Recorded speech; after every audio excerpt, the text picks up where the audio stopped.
सोलापूर जिल्ह्यात परंडा बार्शी मार्गावरील वारदवाडी परिसरात मंगळवारी रात्री झालेल्या भीषण अपघातात खांडवी तालुका बार्शी येथील 2 शेतकऱ्यांचा मृत्यू झालाय।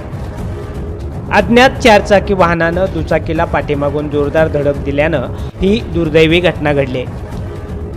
मिळालेल्या माहितीनुसार दोघेही शेतकरी 8 जून रोजी परंडा येथील साखर कारखान्यात ऊसाच्या बिलाबाबत चौकशी करण्यासाठी गेले होते। कारखान्यातील काम पूर्ण करून ते आपल्या होंडा दुचाकीवरून खांडवी गावाकडे परतत होते। यावेळी वारदवाडीजवळ मागून भरधाव वेगाने आलेल्या एका अज्ञात चारचाकी वाहनानं त्यांच्या दुचाकीला जोरदार धडक दिली।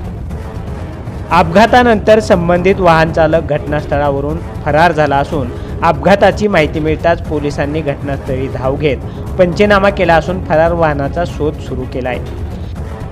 दिवसभर शेती आणि कारखान्याच्या कामानिमित्त बाहेर पडलेल्या या दोन्ही शेतकऱ्यांचा रात्री अपघातात मृत्यू झाल्यानं खांडवी गावामध्ये हळहळ व्यक्त होत आहे। लहान मुलांपासून मोठ्यांपर्यंत लेडीज जेंट्सचे चप्पल, शूज, सॅन्डलसाठी पंढरपुरातील एकमेव सुप्रसिद्ध भव्य शोरूम SR फुटवेअर। ओरिजिनल ब्रँड्सचा विविध व्हरायटीच्या हजारो स्टॉक ICC बँकच्या शेजारी नवी पेठ पंढरपूर। प्रोप्रायटर शहाजी बापूराव 83 29 45 45 84।